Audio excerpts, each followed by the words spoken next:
Bueno, estamos grabando. ¿Cómo están mis pasajeros? ¿Cómo amanecen hoy? ¿Cómo andan? ¿Cómo les cuelgan?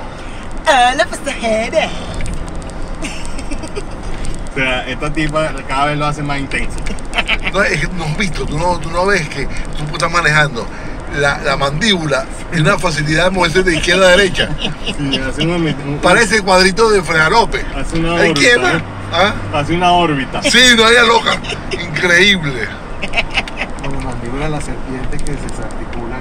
Exacto. Eso es power, Bueno. eso es potencial. Hoy nos encontramos con quién. Pasajeros, hoy tenemos un episodio de salud. Hoy estamos serios. Estamos en compañía del doctor Emerson Fuentes, cardiólogo, que nos va a venir a revelar, a desmentir ciertos mitillos que hay por allí deambulando en cuanto al tema de la cardiología. Llámese, como le decía mi madre al corazón, el penco. ¿El qué? El penco. No, pícasela tú. Primera vez que escucho ese nombre, de verdad. Sí, mi mamá, hay que cuidarse el penco. Así que hablemos del penco con el doctor Emerson Fuentes, que nos va a develar esos mitos. ¿Cómo está, doctor? Bienvenido Hola, muchas a gracias el por la invitación, set de la invitación de verdad. la vía. Bueno, no importa, pero esta es la vencida. Así que muchísimas gracias. Bueno, este programa que yo sigo de verdad me encanta. Espero que ustedes también lo disfruten como lo disfruto yo, lo he disfrutado. Y bueno, vamos a tratar de darle un poquito de luces con respecto a esos temas tan interesantes de la cardiología y sobre todo esos mitos que existen sobre ciertas patologías o ciertas enfermedades relacionadas con la cardiología. Así que bueno. Ajá. Vamos para el primero. Vamos para el primer mito. Y el mito dice, por el COVID ahora sufro del corazón. Ok, bueno, todos conocemos que el COVID es una enfermedad originada por un virus, el SARS-CoV-2, y bueno, que no ha tenido en jaque la humanidad todos estos últimos 2-3 años. Y bueno, es un virus que penetra por las vías respiratorias, provoca un proceso inflamatorio generalizado, varía de una persona a otra, el 70% de los casos de hecho son asintomáticos, pero hay un porcentaje de pacientes en los cuales el virus logra penetrar, llegar a órganos como los pulmones, las vías digestivas y el corazón. Y bueno, y para centrarnos en el corazón, sabemos que este virus puede provocar lo que llaman la pericarditis, que es la inflamación del pericardio, incluso puede llegar más allá al miocardio, que es el propio músculo cardíaco, y que es más delicado obviamente por las connotaciones que tiene este músculo. Y bueno, es bastante frecuente, lo vemos incluso en pacientes que nos llegan asintomáticos o con pocos síntomas, refieren a algún dolor torácico atípico, y cuando le realizamos el ecocardiograma encontramos que, sorpresa, tiene el pericardio inflamado. El pericardio inflamado produce cansancio, porque una de las cosas de las que normalmente hablan las personas que han estado contagiados con el COVID es ese cansancio perenne. Sí. Eso lo puede ocasionar Sí, es uno de los síntomas más frecuentes de la pericarditis, junto con el dolor torácico, palpitaciones. Claro, el COVID por sí mismo puede generar también arritmias cardíacas. La fibrilación auricular es una de las más frecuentes que puede originar, que es una arritmia donde la aurícula ya no se estimula por un solo estímulo eléctrico, sino que recibe múltiples estímulos, generando una arritmia totalmente descontrolada y que bueno, puede conllevar a consecuencias como incluso accidentes cerebrovasculares o coágulos que se formen en el cerebro. Entonces estos son pacientes en los cuales hay que tener cuidado. Ya de por sí el COVID por sí mismo puede generar eventos trombóticos, y si a esto le asociamos arritmias de este tipo, es aún más delicado. Entonces son pacientes que deben ser tratados con anticoagulación y tener mucho cuidado y tratar de revertir la arritmia lo más pronto posible para reducir el riesgo de algún evento de este tipo. Wow. Sí. Pues ya saben, amigos pasajeros, si han tenido o han estado contagiados con el COVID, no olviden, tienen que ir, esos síntomas. tienen que chequear esos síntomas, ir a su cardiólogo de confianza o ir con el doctor Emerson Fuentes, que lo va a atender de maravilla. Mucho gusto, sincero. Ajá. El segundo mito. Me siento bien, no tengo que preocuparme por la hipertensión arterial. Ok, bueno, la hipertensión arterial es conocida como la asesina silenciosa, reportada incluso en algunos libros de literatura, y se debe justamente a eso, a que una enfermedad en la mayoría de los casos asintomática, solo un pequeño porcentaje de pacientes pueden presentar síntomas, sobre todo al inicio de la enfermedad, porque posteriormente van generando tolerancia y bueno, ya para que se presenten síntomas cada vez la presión tiene que estar mucho más alta. Entonces es una enfermedad en la cual no nos podemos orientar por los síntomas porque como escucharon, es una enfermedad silenciosa y sin embargo una enfermedad que tiene muchos efectos colaterales, que es muy peligrosa, muy dañina a largo plazo y que hay que estar pendiente. La hipertensión arterial es una enfermedad que afecta a más del 30% de la población adulta mundial. A los pacientes, a las personas mayores de 60 años, más del 60% de estas personas también padecen hipertensión arterial y de eso aproximadamente la mitad ni siquiera saben que sufren la enfermedad. Ese es el gran peligro con la hipertensión. Entonces, ¿cuál es el consejo? Sobre todo las personas mayores de 50, 60 años deben hacerse un chequeo rutinario de la tensión, sobre todo incluso si tienen antecedentes familiares, madre, padre, tíos, abuelos que hayan presentado la enfermedad. Estas personas generalmente tienen un mayor riesgo de hacerse hipertenso y por lo tanto a veces la única manera es haciéndose un chequeo preventivo, ¿no? Y descubrimos incluso que la mayoría de los diagnósticos se hacen de manera fortuita, pues pacientes que vienen para consultarse cualquier otra cosa y se enteran. Bueno, sorpresa, tienen atención. Y una pregunta, Sí, ¿ese chequeo rutinario cada 4 años o cada 2 semanas? No, bueno, las guías reportan que por lo menos 2-3 veces a la semana deberías, si tienes alto riesgo de presentar hipertensión arterial, deberías hacerte un chequeo que lo puedes hacer tú mismo en casa, pues si tienes un tensiómetro de estos digitales. Claro, se recomiendan que sean de brazalete, los que van al brazo, hay unos nuevos de muñeca, esos realmente han salido muy mal parados en los estudios que se han hecho recientemente y no se recomiendan usarlos. Si van a usarlos, que sean de brazalete, así sean automáticos, de la marca que sea, realmente todos salieron bien en el último estudio que se realizó. Por lo tanto, con esa simple toma es más que suficiente para detectar si la presión arterial está en ascenso. Pues en ese caso debería acudir entonces con el cardiólogo, porque lo ideal es realizar entonces un mapeo, un monitoreo ambulatorio de la presión arterial. Es un dispositivo que se coloca en el brazo durante 24 horas y que nos va a dar una idea mucho más clara de cómo se comporta la tensión durante las 24 horas, saber si eres o no eres hipertenso y en caso de que seas hipertenso también cómo debe ser el tratamiento, porque esto nos indica en qué horario debe ser el tratamiento, qué tipo de tratamiento, en qué dosis usarla para que sea mucho más efectivo y que no estemos tirando flechas, pues, porque el tratamiento de la hipertensión es un tratamiento que debe ser individualizado. En ningún momento el mismo tratamiento que sirve para una persona sirve para todos los demás. Simplemente hay que individualizar. O sea, la frecuencia para los hipertensos yendo al cardiólogo tiene que ser constante. Bastante. Pero en el caso de que una persona sea, y voy a entrecomillar esto, completamente sana, ¿cada cuánto debería visitar el cardiólogo? Mira, las personas totalmente sanas, después de los 50 años, deberían por lo menos una vez al año asistir al cardiólogo. Ah, después de los 50. Después de los 50 Ok. años, porque es cuando aumenta el riesgo cardiovascular de manera significativa. Ok. Y discúlpeme si no entendí la explicación. Dijiste el horario. ¿Hay un horario específico para hacer el...? Para hacer la toma de la tensión, Ajá. se recomienda por lo menos 2 veces al día, en la mañana, en la noche, incluso a veces es bueno cambiar el horario porque es posible que haya momentos del día en que te suba más y si por ejemplo no es en la mañana, no es en la noche, es en la tarde por ejemplo, no lo estás detectando con Claro. las 2 tomas que haces. Entonces Exacto. tienes que de vez en cuando variar este horario para definir si hay algún momento del día en el cual O la sea, tensión está subiendo. es algo bien serio. Sí, además que la tensión es muy dinámica, pues la tensión no es estática como pudiera uno pensar, pues ella hay momentos que puede estar alta, otros momentos normal, incluso puede estar baja en otros momentos del día, generalmente en la noche mientras duerme debería descender bastante, pero bueno, eso como te digo, cada ser humano es distinto y puede bailar a una persona. Y si una persona no es hipertensa pero tiene un episodio que se le suba la tensión, ¿qué puede desencadenar una subida de tensión a una persona sana? Ok, bueno, primero si una persona llega a tener una cifra de tensión elevada en algún momento, esto generalmente lo que nos indica es que esta persona tiene predisposición a la hipertensión y muy probablemente en el futuro va a ser hipertenso.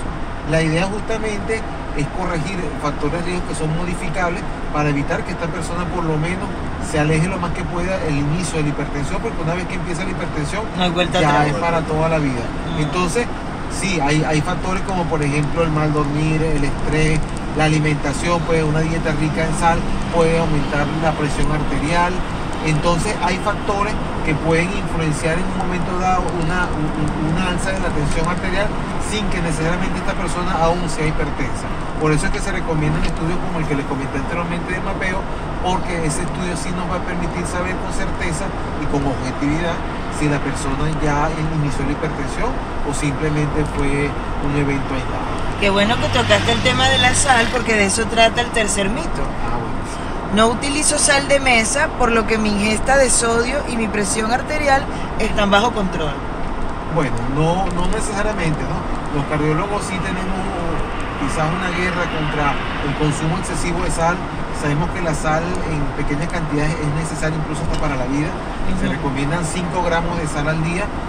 Eso tú lo colocas en una balanza y es poca sal, pues. Entonces, imagínate si eso lo divides en la ingesta diaria, es muy poco lo que se requiere de sal, ¿no? Sin embargo, es necesario. Una vez que tú regules los niveles de sal, si eres hipertenso, obviamente la tensión tiende a nivelarse, incluso pudiera controlarse nada más con el simple hecho de controlar la sal, pero en algunos casos no es suficiente para que controles la tensión arterial, pero sí ayuda a que la tensión se nivele. Pues puede ser que se nivele en un nivel alto, pero que ya con medicamentos tú lo puedes controlar. Pero es que cuando tú consumes sal de manera irregular, de manera aleatoria, eso puede provocar picos de tensión en momentos dados que pueden ser peligrosos. Okay. Entonces nosotros mandamos a que bajen el consumo de sal para estabilizar la tensión. Una vez que se estabilice, si se mantiene alta, lo que hacemos es que indicamos tratamiento y con eso terminamos de regular la presión. Okay. Pero la sal, como les digo, es necesaria para la vida. No puede quitarse totalmente la sal de la vida. Tengo un familiar que tenía el sodio bajo y más bien le mandaron A consumir sal. a consumir. Incluso el cloro, muchas veces, acuérdate que la sal va asociada muchas veces con el cloro, incluso la misma sal es cloruro de sodio. Sí. Entonces a veces la deficiencia de sal puede conllevar a eso, pues que veas niveles de cloro, de sodio bajo en sangre, y esos son electrolitos que son básicos para la vida. Claro. Y que tienes que también tenerlos en niveles óptimos, ¿no? Entonces la sal es importante, pero como saben, siempre con Con mesura, prudencia. con mesura. 5 gramos de sal 5 gramos de sal al día, hagan la pasajeros. prueba, pónganlo en una balanza y vean cuánto es. Exacto, Eso exacto. es lo que necesitan. Es poquito. Aunque bueno, aquí en Venezuela a veces tenemos algunas sales que le puedes echar 1 kilo de sal Y no sala. y no sala. Entonces, Claro, ahí es relativo. Probablemente la cantidad de sodio que contiene esas sales es menor y quizás requiera entonces más cantidad. Pero, o sea, exactamente. 5 gramos de sal de mesa, de sal De sal refinada. ordinaria de refinada de quizás, sí. Mira, y la sal marina y la sal de... Del Himalaya, de todas estas sales. ¿Hay una mejor que otra? ¿Cuál es la más Sí, beneficiosa? fíjate, la sal del Himalaya contiene menos cantidad de sodio, por lo tanto se recomienda su uso porque genera una buena calidad de sabor, pues, en cuanto a lo que sala la comida y con menos cantidad de sodio. Entonces es recomendable, pero igual tampoco debes abusar ni de la Himalaya, ni la marina, ni ninguna de estas, porque igual tienen sodio, igual en exceso obviamente va a ser daño. Entonces deben evitar el consumo excesivo de sal, de cualquier tipo de sal que consuman. Bueno, pasajeros, así vamos a pasar al mito número 4. ¿Es bueno toser cuando se siente una arritmia cardíaca? Sí, este mito es... Aparte es un definitivamente- mito muy conocido, ¿no? Sí, pero Por mi O abuela. sea, muy regadito por ahí. Claro, pero es cierto, es cierto. La tos desencadena lo que llaman un reflejo del nervio vago, el nervio vagal, que en este caso no es tan vago. Ayuda muchísimo en los casos de arritmia. Ujú. Eso provoca una estimulación vagal y en muchos casos de arritmia puede ayudar incluso a revertir, a eliminar la arritmia, ¿no? Ujú. No siempre es exitoso, pero hay que intentarlo, además que es una maniobra que no nos cuesta nada, ¿no? Hay otras maniobras que también pueden ayudar, como por ejemplo lavarse la cara con agua fría, Ajá. el aguantar la respiración y pujar, pues como que si fueras a evacuar. Ok. También activa ese nervio vago y puede también ser efectivo en estos casos. O sea, Hacer- poner a toser otras partes. Es correcto, lo importante es que bueno, que esté alejado de otras personas para evitar efectos colaterales, ¿no? Ok. No vaya a ser que ocurra un eventillo, un pequeño accidente. Enemistades. Entonces hay que estar pendiente también de ese tema. Masaje en la arteria carótida, muchas veces el masaje carotidio también puede, movimientos circulares que hace acá a nivel de la cara lateral del cuello, también puede ayudar a revertir ciertas arritmias. Entonces sí, no está de más que cuando alguna persona sienta algún tipo de taquicardia, de arritmia, que intente pues hacer este tipo de maniobras a ver si... Y para si le aquellos funciona. pasajeros que no tienen ni idea de lo que es una arritmia, ¿podrías dar una corta Correcto, explicación de lo claro que es? sí. La arritmia, recuerden que hablamos del ritmo cardíaco y no es más que el corazón se mueve de manera compasada, ¿no? Hay un marcapaso natural que emite un impulso eléctrico que estimula el corazón y lo hace de manera rítmica, ¿no? Tú escuchas ya sea rápido o lento, pero vas a sentir un ritmo. La arritmia justamente significa la pérdida del ritmo cardíaco en un momento dado, ya sea porque hayan focos eléctricos que estén generando impulsos que provoquen latidos adicionales a los latidos normales, y eso cuando tú lo ocultas, cuando lo ves en un monitor, observas cómo se pierde ese ritmo que trae el corazón, entra en una situación de arritmia que posteriormente puede ceder. Por ejemplo, está el caso de la fibrilación auricular, como les comenté anteriormente, donde ahí sí se pierde totalmente el ritmo cardíaco, y bueno, eso es como escuchar un tambor totalmente arrítmico, ¿no? Pues alguien que no sepa tocar tambor se ponga a tocar Desafinado. O sea, eso es como una... Como Voy a cuando un hacer... niñito toca un tambor. algo así, exactamente. Voy a hacer una analogía un poco pedestre, como diría mi profesor de filosofía del arte. Eso es como estar bailando salsa y perder el paso. Que para bailar salsa hay que estar... Bueno, yo yo- que estar metido Mi mamá y mi abuela, que es la sabia, pues, y mi mamá me ha dicho muchas veces, cuando yo siento que el corazón me está latiendo más rápido, me decía tose. Y es increíble cómo se siente, como el corazón agarra ritmo. Se vuelve a agarrar a su... Eso es como cuando el carajito se está portando mal, le metes un lepe para que agarre el ritmo otra vez. Y se está quieto. Quieto, quieto. Y bueno, y dentro de las arritmias hay todo un abanico de variedad, exacto. Hay desde arritmias inofensivas que realmente no nos preocupan, sobre todo los cardiólogos que somos los que manejamos más este tipo de problemas. Y hay arritmias intermedias que sí requieren cierto tratamiento, ciertas conductas, como hay arritmias peligrosas que incluso pueden comprometer la vida del paciente. Pues muchas veces los casos de muerte súbita son ocasionados por arritmias, de arritmias malignas. Entonces, obviamente no es para que se asusten si usted siente algún tipo de arritmia. No, eso no es que tiene riesgo de que se va a morir inmediatamente, porque eso depende del tipo de arritmia, pero sí es bueno que conozcan, pues, y es bueno saber que cuando presenta algún tipo de palpitaciones, de que el ritmo cardíaco no lo sientes normal, es bueno que acudas a chequearte, porque pudiéramos estar en presencia de algún tipo de arritmia y puede ser peligroso. No necesariamente así, pero puede pasar. Entonces hay que estar atentos, pues, no se descuiden con la... Estén con la pendientes de su ritmo en el corazón. Sí, señor. Si pierde el ritmo, ya tú sabes. A toser. A toser Y a llamar cardiólogo. o los espero por acá. Sí, señor. Eso. El número 5 dice: el infarto es más fulminante en personas entre 40 y 50 años. Correcto. ¿Eso será verdad? Ese mito también es cierto. Uno esperaría que las personas de más edad resistirían menos un infarto, porque bueno, ya su organismo está más deteriorado, ya los años hacen mella pues, en la salud del paciente.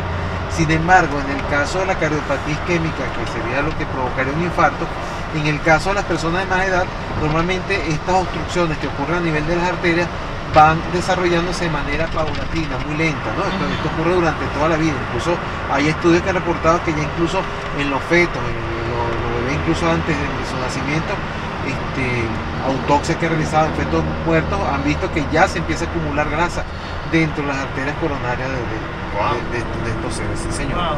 Entonces, esto es una enfermedad que se va acumulando durante toda la vida.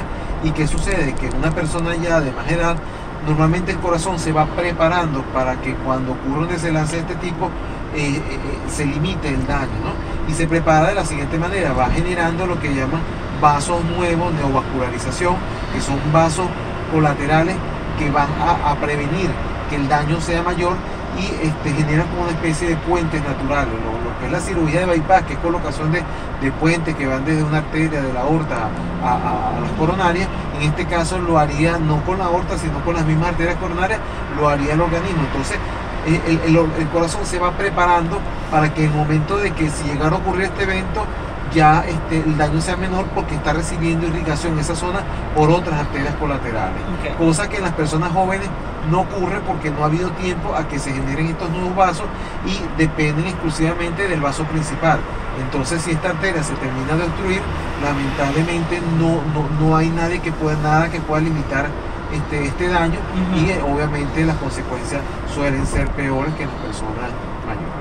Ok, claro, porque las personas mayores ya vienen con un deterioro y como que todo lleva... Sí, todo se va preparando para eso, pues. Cosa que en los jóvenes no. Okay. Sin embargo, es más frecuente igual en las personas de más edad, pues. ¿Y es lo mismo para mujeres y para hombres? La cardiopatía isquémica en las mujeres, no. Las mujeres generalmente empiezan a una edad más tardía que los hombres, porque primero que nada las hormonas femeninas la protegen desde el punto de vista cardiovascular de presentar este tipo de eventos. Ya cuando entran en la menopausia, que estas hormonas descienden, se tienden a igualar sí en cuanto a incidencia con el hombre.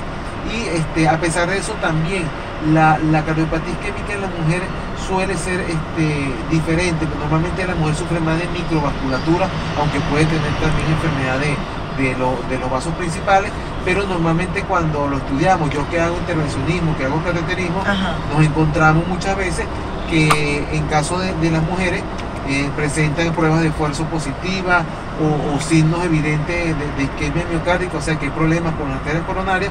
Y cuando entramos a hacer el cateterismo nos encontramos con que las arterias están sanas, pues por lo menos las arterias principales.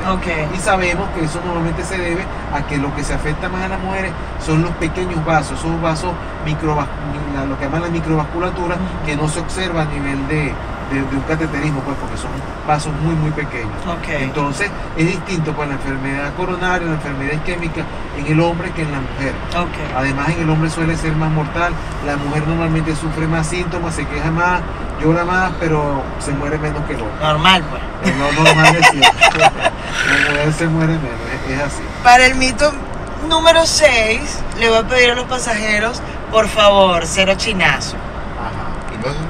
Comer mucho huevo es malo para la salud, afecta el colesterol. ¿Hay que comer o no huevo? Postura de gallina. Travesura de gallo. La travesura de gallo y la postura de gallina. Bueno, hablemos de esto. Fíjense, hace mucho tiempo se ha dicho que el huevo sube el colesterol. De hecho, te mandaban, sobre todo si tenías problemas de colesterol, a reducir o evitar el huevo. O simplemente comerte la clara y no comerte la parte amarilla, porque sí, evidentemente en la parte amarilla hay una mínima cantidad de colesterol, pero bueno, se realizaron estudios grandes, científicos, donde se demostró que esa cantidad no es suficiente para afectar de manera significativa tus niveles de colesterol. Entonces, hubo un estudio reciente donde se enrolaron más de 14.000 personas y comieron huevo todos los días por 4 años. Resulta que ninguna de estas le subió el colesterol, más bien bajaron los niveles de glicemia y no se encontró que afectara de manera significativa lo que es el riesgo cardiovascular, ¿no? El riesgo de muerte o de enfermedad coronaria. Entonces lo que se descubrió más bien es que tiene un efecto protector, sobre todo metabólico. Además sabemos que el huevo es la mejor fuente de proteína, contiene los 20 aminoácidos necesarios para la síntesis de proteínas en el organismo y definitivamente es muy saludable. Entonces ya se sabe que eso que decían antes, que eso sí es un mito, pero falso. Eso es totalmente falso. Se puede comer huevo y se recomienda incluso consumir huevo. Así que, como decía que de propaganda, no coma cuento. Coma huevo. Coma huevo. Muy bien, pasajeros, ya saben que fuera de chinazo pueden comerse todos los huevos que quieran. Yo me comía de chamo. Yo sabía que Feche veía este cuento. Porque ese cuento. No lo pela el cuento, no lo pela. Es que, coño, a mí me acusaron y se metieron conmigo con la huevona que yo hacía. Yo me comía 12 huevos diarios aproximadamente dentro de una canilla con chigüí, mayonesa y su tomate. Antes de ver Más y Z a las 4 de la tarde. Y después pasaba al heladero y me comía 2 super tornados o dependiendo de lo que había. Y mi mamá estaba preocupada por mí. Decía, te estás muriendo. No puede ser que tú con tanto huevo diario, pues... Claro, porque es que antiguamente el tema huevo era igual colesterol. Sí, señor. Te vas a morir. Y mi mamá me llevó a un laboratorio a hacerme exámenes de los exámenes pertinentes y yo estaba como un toro Claro. antes de la corrida, Sí. hay que aclarar. Y bueno, hoy en día yo pienso que el cuerpo me lo pedía. Claro, El cuerpo te fíjate. pedía huevo. Yo no sé si era eso, que era, pero siento que me pedía huevo y hoy en día pues yo me como menos huevo pues. Claro, lo cierto es que el huevo te protegió. Ahora bien, por ahí dicen que las grasas son malas para el corazón, mejor comer carbohidratos. Ok, bueno, empecemos por las grasas. Hay diferentes tipos de grasas, obviamente hay grasas que son dañinas, pues, las grasas saturadas, sobre todo las grasas trans, que son las que vienen, sobre todo en la margarina, en alimentos procesados, lo que llaman la comida chatarra, mucho es rica en grasas tanto saturadas como en grasas trans. Sí, esas grasas definitivamente Mejor eliminarlas. sí, mejor eliminarlas porque son gran parte de la causa de la formación de placas de ateroma, placas de grasa dentro de las arterias que terminan obstruyendo y provocando eventos cardiovasculares. Okay. Entonces, definitivamente hay que evitar ese tipo de grasas. Sin embargo, están las grasas insaturadas que definitivamente sí son beneficiosas para la salud, hacen mucho bien. Encontramos, por ejemplo, la grasa que se encuentra en el aguacate, el aceite de canola, el aceite de oliva. Son grasas que más bien ayudan a bajar con la grasa dañina que está en el cuerpo y que definitivamente mejoran la salud tanto cardiovascular como... O sea que uno puede comer aguacate de lo loco. Sí, señor. Ah, qué maravilla. Realmente no se ha habido ningún tipo Me acabas de quitar un susto. Yo sentí un dolor profundo, muy profundo, doctor, porque te metiste conmigo. Menos mal que es por nuestra salud, nuestro bienestar. Pero yo dije que me hizo palabras, ¿viste? Bueno, pero no te estoy quitando toda la grasa, hay una que sí te estoy dejando. Sí, pero no vas a comer aguacate Pero con... la carne, la grasa de la carne. La por carne ejemplo. roja tiene pequeñas cantidades de grasa saturada y que, bueno, esas sí están dentro de un poco de la grasa mala, pero no en cantidades tan excesivas. Entonces realmente la carne roja, la cantidad de grasa que tiene es manejable por el organismo. De hecho, recuerden que también nosotros, los seres humanos, somos producto de un proceso evolutivo, pues, y el organismo aprendió a manejar ese tipo de alimentos que fue con los que evolucionamos, pues. Nosotros éramos seres de cacería, cazábamos animales y nos comíamos toda la presa que cazábamos y no le quitábamos la grasita y nada más nos comíamos la carne Pero magra. si la grasita es Eso no riquísima. existía. Entonces, de hecho, la grasa es lo más rico, pues, porque Ajá. además es lo que contiene más calorías y el organismo está ávido de calorías. Entonces, es algo que es muy rico para el organismo. Entonces, el cuerpo sabe qué hacer con las grasas, sobre todo este tipo de grasas, porque venimos de eso, pues, de un proceso evolutivo. A diferencia de, por ejemplo, los carbohidratos, que no existieron en la dieta del ser humano, sino aproximadamente unos 3.000 años para acá. Y eso, desde el punto de vista evolutivo, es poco, pues. Entonces, con los carbohidratos sí el organismo presenta más problemas, ¿no? Cuando hablo de carbohidratos hablo de las harinas, los azúcares, que en exceso sabemos que el organismo no puede manejar esta cantidad de carbohidratos y que sí generan entonces efectos negativos en la salud, sobre todo en la salud cardiovascular. Entonces, es recomendable reducir el consumo de harina al mínimo necesario. De hecho, la harina no es como, por ejemplo, la sal, que hablamos que necesitamos 5 gramos de sal al menos diarios para vivir. La harina, tú puedes tener 0 gramos de harina al día y no pasa nada. Pero realmente la harina no es necesaria para la vida como sí lo es la sal. Incluso nuestro organismo es capaz de producir glucosa a partir de proteínas y de grasas, ¿no? Hay unos procesos que se generan sobre todo a nivel del hígado que ayuda a producir glucosa a partir de estos otros nutrientes. Entonces hay que tener cuidado con las harinas. Actualmente lo que se recomienda es, sobre todo después de las 3 de la tarde, porque se sabe que es cuando aumentan los niveles de colesterol, triglicéridos, evitar el consumo entonces de harinas, de azúcares, papa, verduras también. Tubérculos, que todo lo que nazca de la tierra hacia abajo, porque son almidones y también se convierten en azúcares. Entonces hay que evitar este tipo de alimentos, sobre todo después de las 3 de la tarde. Entonces, ¿qué se recomienda? Desayuna normal, sobre todo aquí en Venezuela consumimos arepa en la mañana por lo general, te puedes comer tu arepita, un pan o lo que te toque comer en la mañana. Normalmente el desayuno debería ser la comida más fuerte y más importante porque es la que te va a servir como energía para el resto del día, para las actividades diarias. Claro.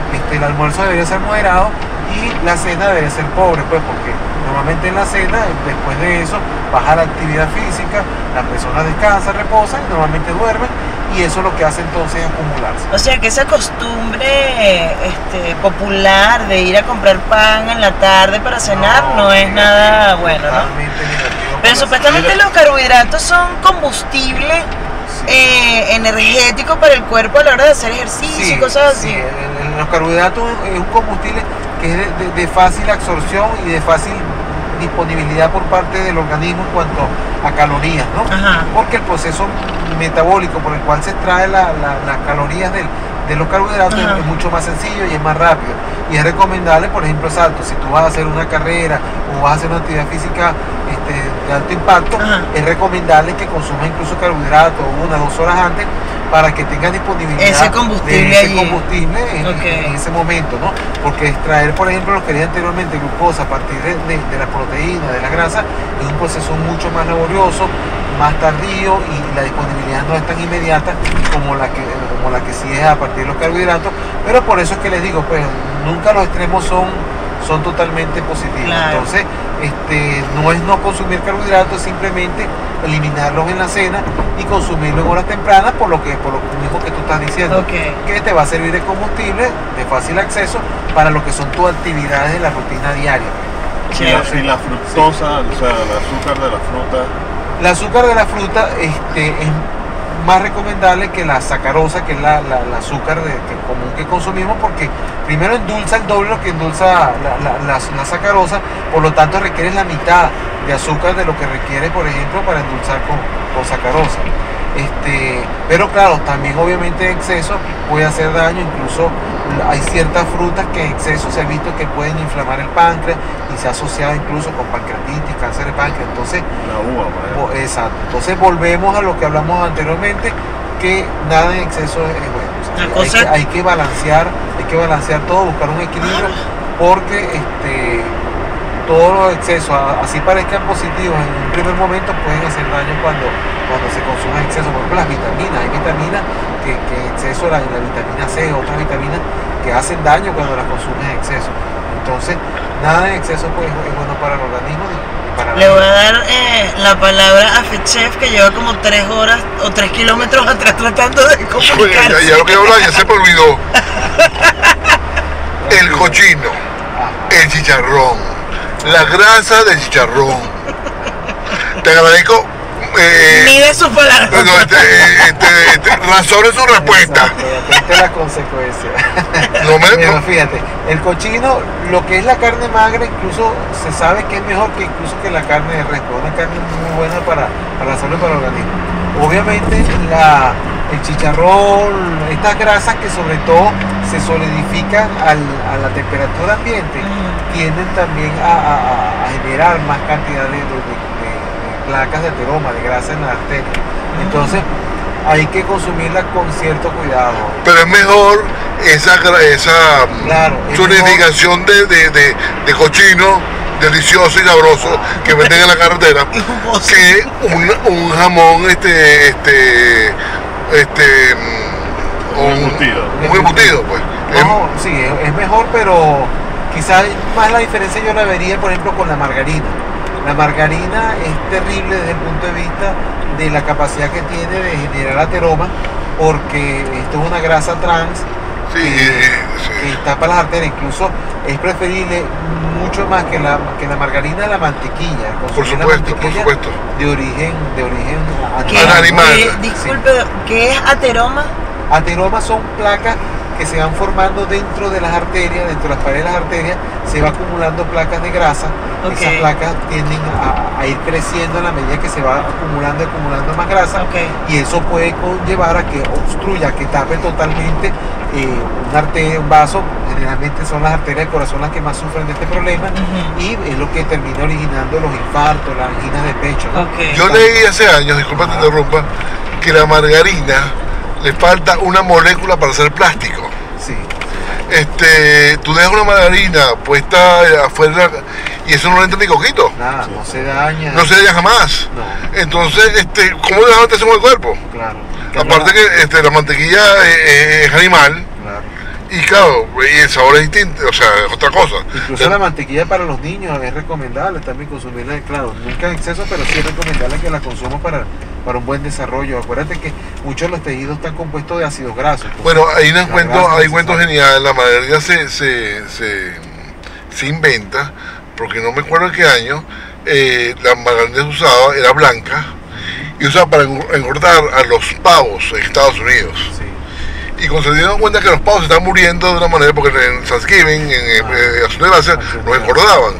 Y cuando se dieron cuenta que los pavos estaban muriendo de una manera, le colocaron el color amarillo Ajá. para venderla como sustituto de la mantequilla. Correcto. Y no me extrañaría que se inventó el mito que la mantequilla era mala para vender la margarina. Para vender la margarina. Estoy seguro que Sí, claro. Además que como dicen que es de origen vegetal, también hubo mucha guerra de que lo vegetal siempre era mejor que las carnes, pues que la parte animal, y por lo tanto también yo creo que un poco de ahí viene. Bueno, cuando ese tú pruebas mito, ¿no? una crema pastelera de origen vegetal, tú sientes el cebo sí, en tu paladar. Y cuando es animal, no lo sientes, es otra cosa, otra cosa. Puede ser la misma, se puede hacer una crema pastelera de un postre, pero la textura y el sabor es otra cosa totalmente distinta. Sí. De todas maneras hay que aclarar que no estamos en contra de los vegetales, ¿no? Porque No, en este caso particular, pues. claro, nos pueden brincar los amigos vegetarianos, veganos, que No, no. estamos diciendo que solamente que la carne es buena y que los vegetales no es así.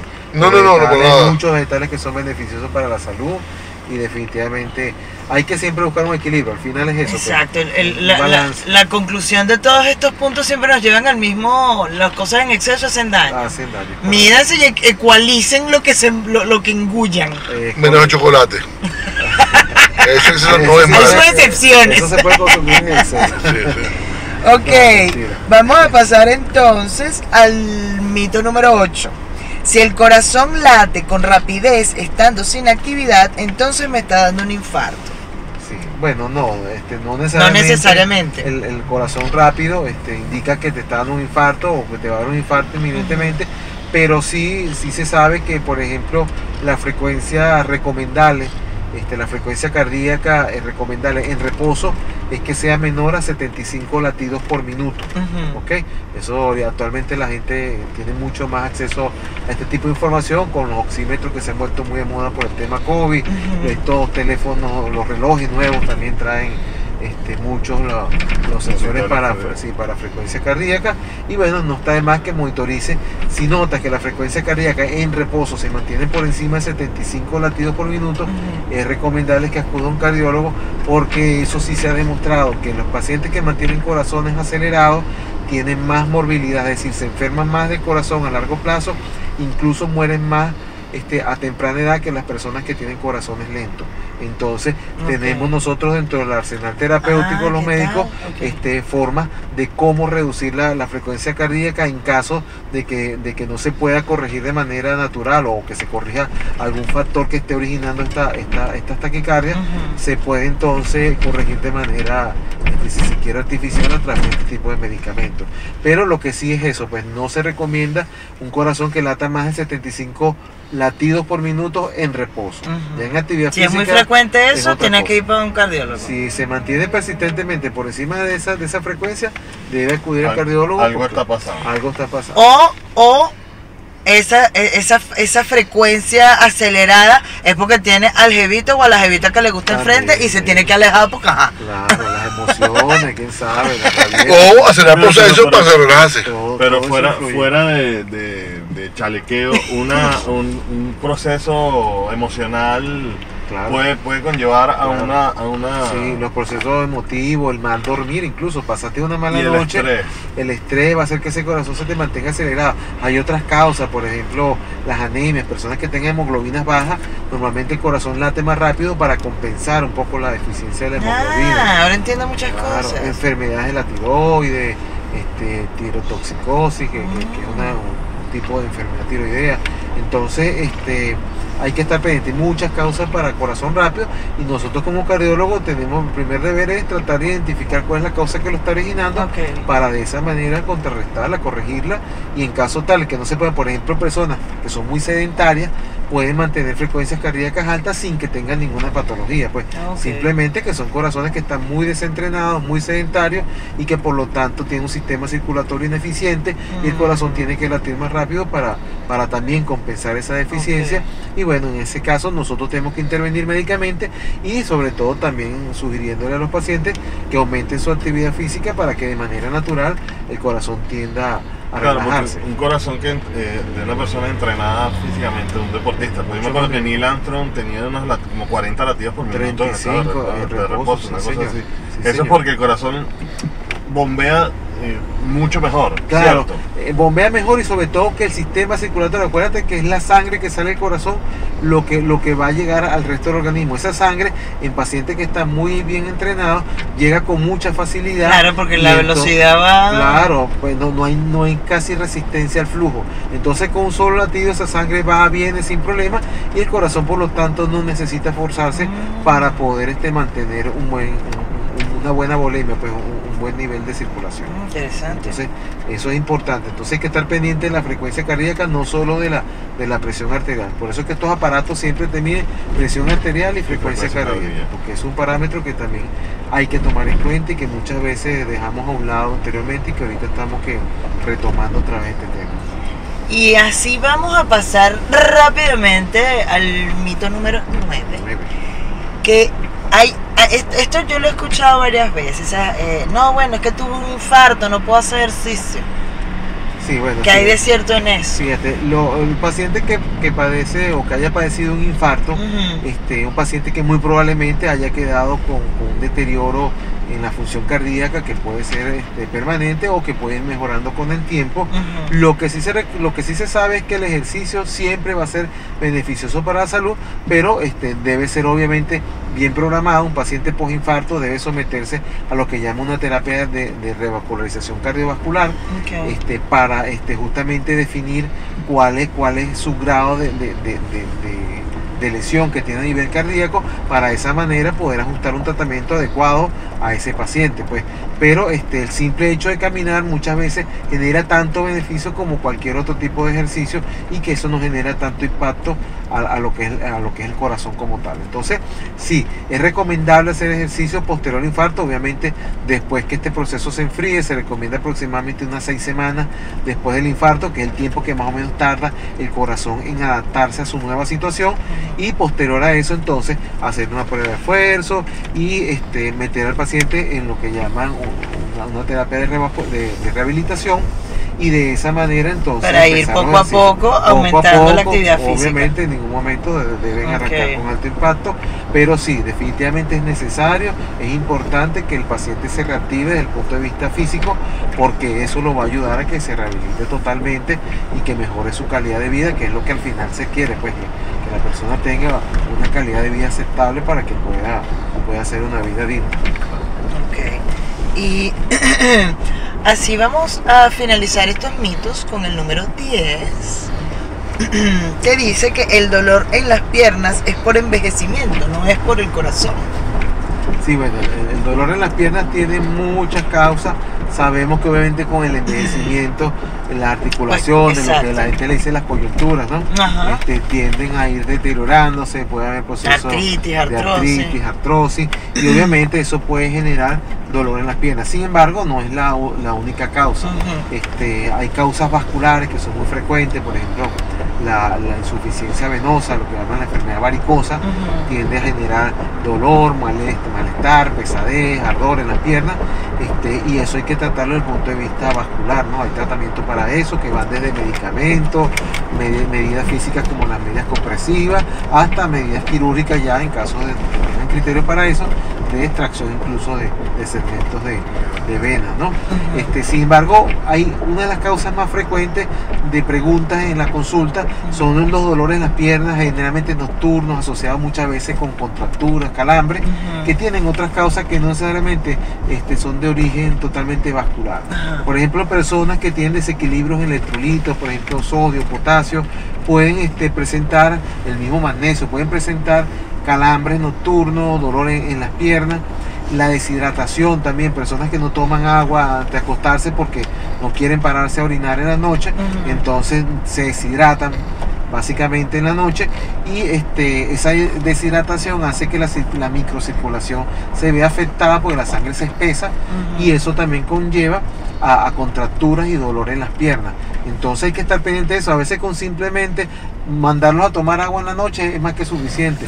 A veces los mandas a tomar magnesio y también los ayuda. Lo otro, bueno, hacer un ecodoppler arterial y venoso, a ver si hay un problema de tipo circulatorio, ¿no? Las arterias también se pueden obstruir, como ocurre con las arterias del corazón, y eso también puede provocar dolor en las piernas, puede provocar incluso isquemia, pues que no llegue suficiente circulación a los dedos de los pies. Hay personas que se les oscurece el dedo, la piel se oscurece también, y es porque no está llegando suficiente circulación. Entonces tú ves lo que llaman cambios tróficos, que la piel se va deteriorando, se va poniendo como marrón, apergaminada. Porque le falta oxígeno. Porque no está llegando suficiente circulación en esos tejidos, y por lo tanto tiende a deteriorarse. Entonces, el tema de las piernas es un tema bien complejo, pues esto requeriría quizás otro programa o varios programas más, porque hay muchas causas y muchas alteraciones, tanto a nivel muscular, óseo, articular, circulatorio, nervioso también, pues está la neuropatía periférica, los nervios se van deteriorando, sobre todo los diabéticos, van perdiendo sensibilidad en las piernas, los nervios se van, la cápsula mielina que cubre las neuronas, se van desapareciendo los diabéticos, y eso hace que pierdan la sensibilidad y se golpea, se rompen los pies y no sienten absolutamente nada. Y aquel rollo. Exacto, eso es lo que llaman el diabético. El dolor causado por problemas vasculares es diferente al de la artritis. Sí, generalmente. ¿Cómo es ese dolor? ¿Qué es lo que va a sentir generalmente el dolor vascular tiende a ser a nivel muscular, a nivel general, pues, de la pierna. El dolor ocasionado por problemas articulares se circunscribe principalmente o a la rodilla o a la articulación del tobillo o de la cadera. Entonces ahí hay que definir bien, pues, dónde es el dolor, las características del dolor, si es un dolor urente, un dolor que es tipo ardor o es un dolor profundo, también nos orienta. La periodicidad, en qué momento del día aparece el dolor. Por ejemplo, en la artritis normalmente amanecen con las articulaciones con mucho dolor y que se va mejorando, ¿no? Exacto, y va mejorando en la medida que transcurre el día. En el caso de la insuficiencia venosa, al contrario, amanece con las piernas sequitas, con las piernas tranquilas, y en la medida que va pasando el día se van hinchando las piernas, y es cuando empieza a aparecer el dolor, la pesadez, el ardor. Entonces, todas esas características nos sirven a nosotros para identificar cuál puede ser la causa de este tipo de dolor. Entonces, claro, por eso en la consulta viene la entrevista, sí, vamos señor, a sacarle con cuchara qué es lo que tiene. Nosotros somos un poco así como los detectives. Los detectives, exacto. Tenemos que ir acumulando información para poder siguiendo las pistas para poder tratar de llegar a un diagnóstico. Cualquiera que esté viendo la carretera se da cuenta que volvimos al mismo lugar, y es porque me equivoqué.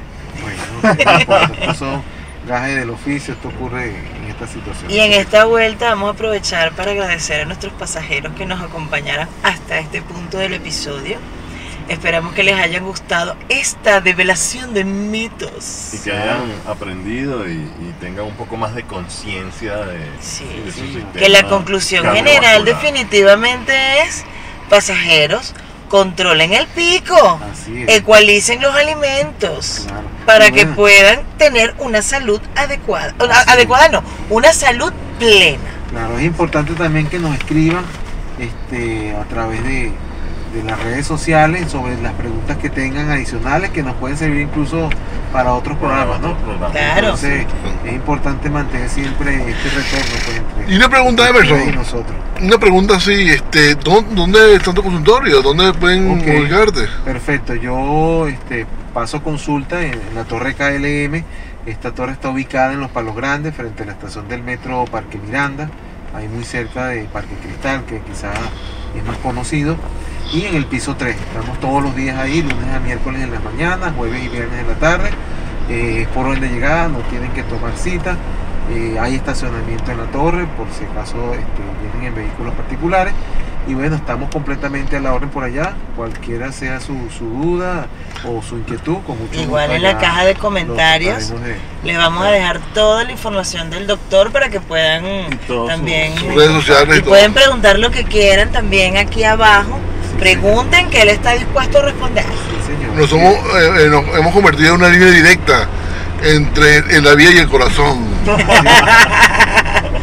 Bueno, hay muchas vías de llegar al corazón, ¿no? Somos una arteria Una hacia el corazón. La vía rápida. Sí, señor, la vía rápida del corazón.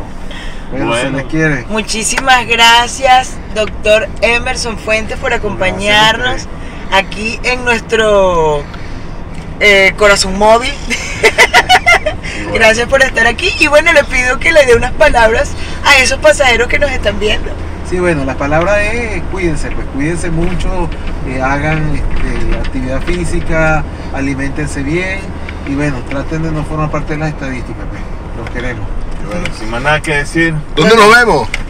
¡En la vía! cuídense el dulce, no coman tanto. ¡Que el azúcar está cara! Igual, por ejemplo, siempre ha habido también polémica entre el calcio. Por ejemplo, los cardiólogos estamos en contra del consumo de calcio, sin embargo los endocrinos, los internistas están a favor del consumo de calcio. Hubo un estudio reciente donde se encontró que efectivamente el calcio no mejora los huesos, no mejora la osteoporosis. Ah, no. No mejora. Y por el contrario, aumenta el riesgo, por ejemplo, de enfermedades cardiovasculares, de enfermedades neurológicas, el Parkinson. Se ha visto que aumenta el riesgo del Parkinson a las personas cuando consumen calcio, porque se calcifica la neurona. El problema es que el calcio desaparece en los huesos, no es por falta de calcio, es porque las células que fijan el calcio al hueso, se llaman osteoblastos, con los años van desapareciendo. Entonces no hay quien fije el calcio. Entonces por más calcio que tú consumas, igual no se pega a los huesos. Entonces ese calcio va y se mete en otras partes. Entonces calcifica las arterias coronarias, calcifica las neuronas, se mete en todos los tejidos y calcifica todo.